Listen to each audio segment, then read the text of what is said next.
I've got my first green arrow in game week 3, and with this team selection I'm going to get another one in game week 4. Before diving into a review of game week 3, I want to say thank you very much for helping me reach 500 subscribers. I'm very grateful for every one of you, and now I'm going to improve even more my content and my analysis, and I hope more people will join me through my journey, but I will always remember the first 500 guys that were part of my journey.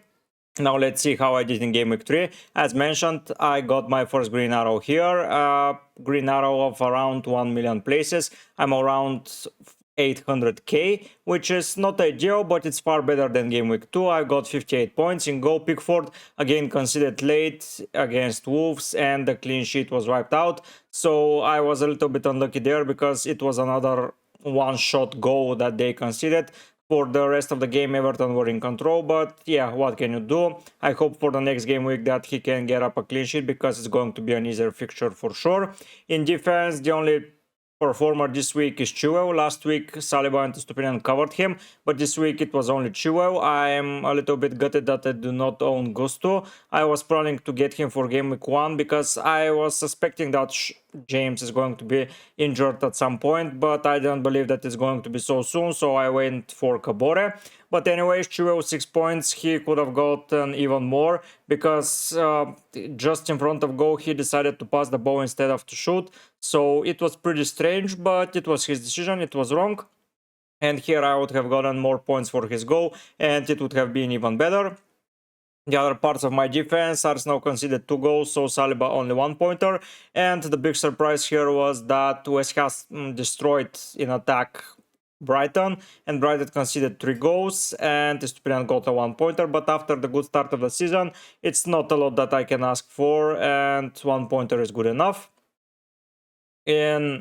On my bench, Henry a 2 pointer and Kabora 1 pointer. I'm relieved that I didn't pick any of them. Yeah, Henry would have gotten more points, but for now I don't think that is required to discuss what points could have gotten because Henry was on my bench. They considered a goal, so it was a right choice to leave him on the bench. I believe that Estupinian and Saliba were better options, and I still stand behind that decision. In midfield, I'm owning a players that returned a lot of points. So Fernandes scored a goal, a penalty, got bonus points, got a yellow card and got an assist, everything perfect from him. Martinelli disappointed me once again, so he is an option that can go out for game week 4, and I'm most probably going to transfer him out. I know that Jesus and Zinchenko are turning into the side, but with Havertz operating so up front, I believe that Martinelli is pushed to the left even more and he is not in so many dangerous opportunities, and I do not like that. Compared to Saka, he is not having penalties for sure because it's either Saka, Jesus or Odegaard. Martinelli is nowhere near in the picture for penalty takers, so Saka is staying in the team because I like to have an Arsenal attacker. They have some mixed fixtures from now on. Manchester United, Spurs and City in the next 5 games are going to come for them, but on the other hand there are games like Everton and Bournemouth where I believe Saka is going to be integral, so here he's staying put in the side. Rashford, again a yellow card, but this time he gave 2 assists. One was the reason that Bruno scored the penalties just because Rashford was fouled, but now when he is back on the left, I believe that, especially against an opposite defense that I believe Arsenal were going to set up like that, he is going to be very, very good on that left wing, and some points are going to be returned in game week 4, so I'm not planning to transfer him out. But on my transfer plans later on the video, Foden, he was ill, we didn't know about that information. If I knew, I was most probably going to opt for Sterling or Madison, and both of them got pretty pure scores in game week 3, but I stand behind my Foden decision because I like him as a player, and up until Champions League starts I believe that he's going to get regular minutes, especially when he's not ill. Even when he was ill, he was brought to the side and he gave a big chance to Julian Alvarez, who missed it, and then a lucky assist to Rodri's goal, but regardless of that he got the 3 points for the assist. Up front, Jackson and Haaland. Haaland was my captain for game week 3. He missed a penalty, but then he scored a goal, no bonus for him, only 4 points, and about it means 8. But I was not captaining anyone else against Haaland because Haaland had a game against Sheffield, and I believe that he was the best captain decision. And Jackson, he was so clunky in the first half, but in the second he was better. He scored a goal, he lay off Sterling in several occasions, and Sterling was pretty dangerous. And I believe that this will continue when they play the ball long. Jackson will hold it and just provide it to Sterling, and I believe Sterling will get into very, very dangerous opportunities, but we will discuss that in a moment. 7 points from Jackson, bonus point, a goal. It's a good return, and I will hold him most probably up until game week 9, where I'm going to wildcard, but for now he's staying put because they have pretty good fixtures and I'm not going away for that. Overall, I'm on 181 points. I know several people are way over 200 right now, but I'm playing my own game and I'm steadily going up, and with this team built so well, I don't think I need to outcard soon. But yeah, now let's go and see how the team is lining up for Game Week 4, and I will discuss why I'm not seeing as a wildcard opportunity right now specifically, and why I'm aiming for Game Week 8 wildcard. Going for the Game Week 4 team selection, as usual we're starting in goal. As you can most probably see, I'm planning to make my transfer this game week, and I have not yet confirmed because there are games during midweek and I'm recording that video before that, so I need to wait up until Friday. But on the deadline stream on Friday, stay tuned and we will be making the transfer together as we did last game week. For goalkeeper's position, I'm keeping Pickford in goal. He has a game against Sheffield United, and I believe it's a far better fixture than Turner against Chelsea. I know Pickford is not returning any points basically, but last week a lot of goalkeepers didn't return. Most probably Flecken is a good choice to have as a goalkeeper, but I'm targeting that most probably on the wild card. Before that, I don't see myself bringing a goalkeeper transfer unless I don't have anything else to do and I have the money and the budget to do so, but for now I'm staying away from that transfers. But yeah, to mentioned Pickford, if they try to keep the clean sheet, not only restricting the team to only one shot per game, which they concede, I believe Pickford will finally return a clean sheet. Now Sheffield United have signed Archer, and I believe they will become even better, but until he settles and until they settle, I believe that Sheffield United are not going to pose such a big threat to Everton. Manchester City conceded a goal against Sheffield, but it was a huge mistake by Walker, so I do not consider it as a big chance or something like that. So yeah, Pickford starting in goal, Turner as a backup. Chelsea, I believe that their attack will wreak havoc against Nottingham Forest, and I feel sorry for Nottingham for having such a bad start of the season. First a game against Arsenal, then a win against Sheffield it was, then a game against United, now it's a game against Chelsea. It's getting harder for them to keep some clean sheets and everything, but I believe that after that there is a good opportunity for them, but we'll talk about that in another video. For Game Week 4, I'm sticking with Pickford, and in my opinion, if you own an okay fixture goalkeeper, you don't need to make goalkeeper transfers. They're a lot more obvious and needed places in the sides that we need to improve. And now let's go and see the defense and if I'm making any changes there. In defense, I've not made any transfers, but I made a substitute. Saliba is going to the bench because he has a game against Manchester United, even though it's at home. I believe at home Arsenal are prone to receiving some goals because they try to dominate the games for 90 minutes. So yeah, I'm not relying on Saliba there to keep some clean sheets for me. And Rico Henry joins the side. He has a home fixture against Bournemouth, and what better way to start joining my side for different fixtures than to join for a home game against Bournemouth. A pretty good fixture for Brentford. I believe that they will score a lot of goals and they will keep a clean sheet, and I believe Henry will participate in some of the goals, so that's why I'm starting him. I brought him specifically for game weeks 4 and 6, and that's why Henry is here on the side. Chilwell, a home game against Nottingham Forest. I'm not bringing Gusto because Reece James several weeks away from returning, and that means that when he returns, he will be an issue. Maybe he won't return up until game week 9 when I'm going to make my wild card and use the chip. But for now, Chilwell is the only defender staying from Chelsea. I'm not going for a Chelsea goalkeeper because that will block me the second attacker for Chelsea. So yeah, Chilwell is the only one remaining. And if he gets the confidence to shoot on that left wing position that he is trying to occupy, I believe that he will get a lot of returns. Estupiñán, even though he has a home fixture against Newcastle and they haven't kept a clean sheet yet, I believe with his attacking potential, he is a no-goner from my side. I will be keeping him most probably up until game week 8. I know they have a bad fixture run, but last year he scored against Arsenal, so what worse fixture that he can get away to Arsenal, and he's scoring goals there, and I believe against Newcastle he can score as well, or at least provide a goal or some counter, join the attack and get some attacking returns. So he is going nowhere out of my sight. I'm highly considering bringing in Trippier at some point during my FPL run, but it most probably will be for Saliba, I believe. But we have to see. We have a lot of time up until the deadline of Game Week 6, where I believe Newcastle fixtures turn for the better, and already the Champions League will have started, and we'll see how they will prepare for the Champions League. So yeah, I need to monitor that as well. But for now, the defense staying put because I built it perfectly fine up until Game Week 7, and I don't think there is a reason to shift it right now. Kabore is staying on the bench because even though he has a home fixture against West Ham United, I don't see Wootton keeping a clean sheet, especially in front of those people.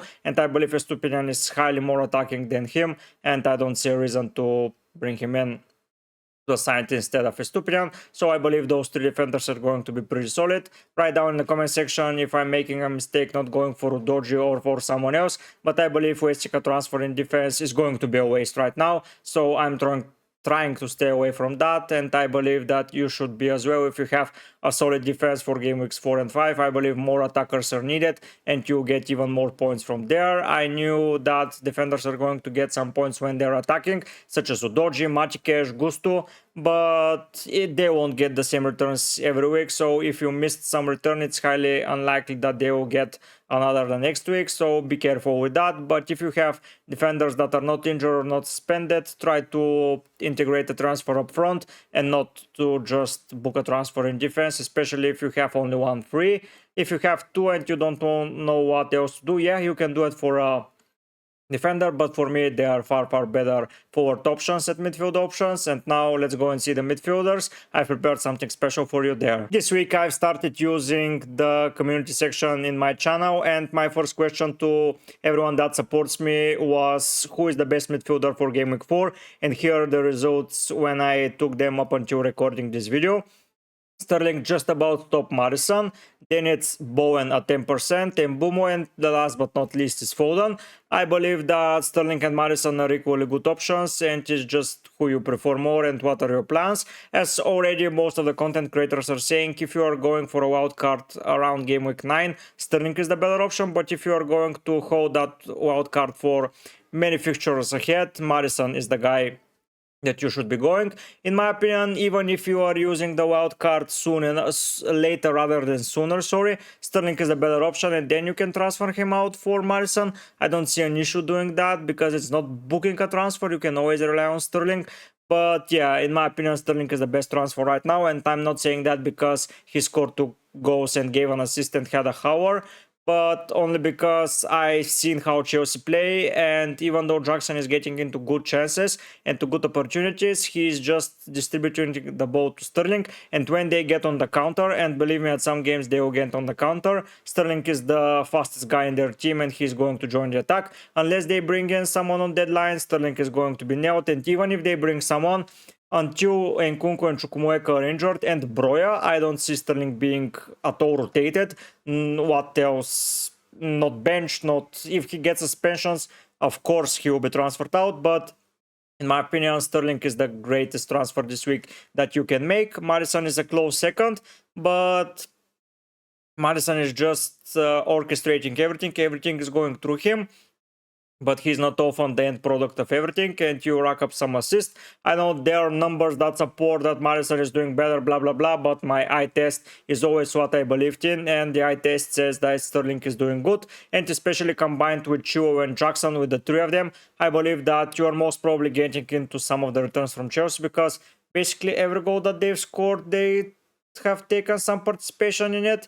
Most probably, yeah, Chukwuemeka's goal didn't count as a Chilwell assist, but he was there in the attack. Then the 3 goals were by Sterling and Jackson, and the first game week it was Chilwell who provided to Diaz. So yeah, they were participating in everything. So with covering those 3 Chelsea goals, especially with their fixture run, is going to be good. And now let's go and see how my midfield is looking when I'm trying to integrate Sterling in it. By the way, if you like the post that I'm doing, I'll be doing even more right now because I want to engage with the community as I've reached 500 subscribers this week. This is the midfield that I'm going for. It's Bruno Fernandes against Arsenal. I believe that Bruno is the better player to own in FPL. So if I want to choose between him and Rashford on who to sell, it's going to be Rashford, because Bruno is basically doing everything right now with Mount being injured. There is no one occupying his position as a number 10, and I believe that he's going to play as a shadow striker there. So I believe Bruno is integral.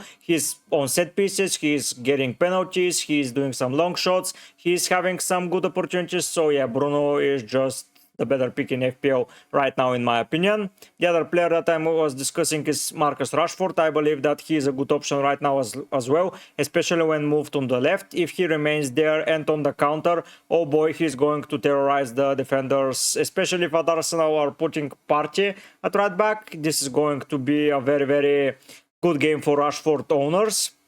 If not, you can always transfer him out, and I'm even considering taking a hit and going for Maddison as well and leaving the midfield with one player from each of the better sides with the better fixtures that are coming. But Manchester United are having good fixtures on the horizon, and I believe that owning two players is a no mistake there. You already survived with two players from Manchester United, so having them right now, it's a good option, but you can always transfer them out if they do not perform or they tend to return Rashford to striker position. He is an easy sell to whoever you like.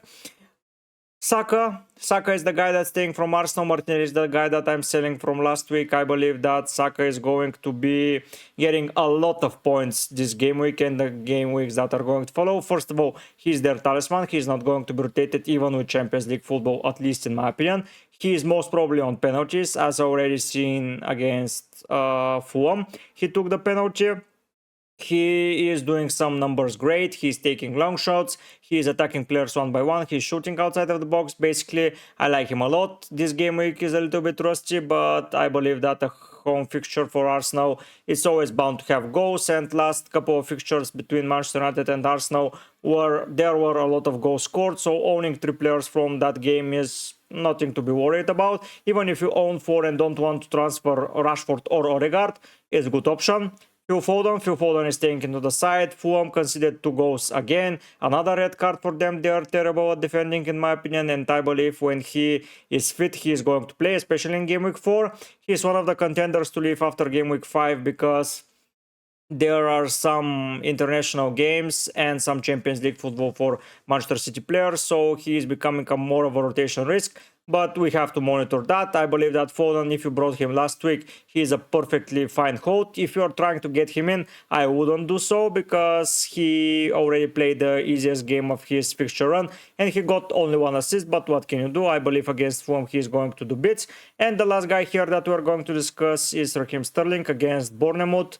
I believe that opting for Sterling and Chua when you see that Jackson is not going anywhere else apart from in my team, and having Sterling is a great option, and he may be even on penalties. Now that Enzo missed one, we have to see that. It's not confirmed, but Sterling against Bournemouth is a great option. I know that I'm not owning Spurs players, but for now I'm staying away from them, not because I do not want them, but because I've settled with the thing that I'm not owning a Spurs players, like I said out that I'm not owning a Villa player. I'm not being stubborn, I'm just trying to find another angle to attack the fixtures, and for me that's a great option to introduce Sterling as well, because Sterling and Jackson can wreak some havoc, and they're getting even better and better under Poch. So yeah, I believe that this midfield and this defense is going to get me a lot of points. Wait and see the attack. I believe there are a lot of points there as well. Before discussing the forwards, I want to thank you once again for helping me reach 500 subscribers.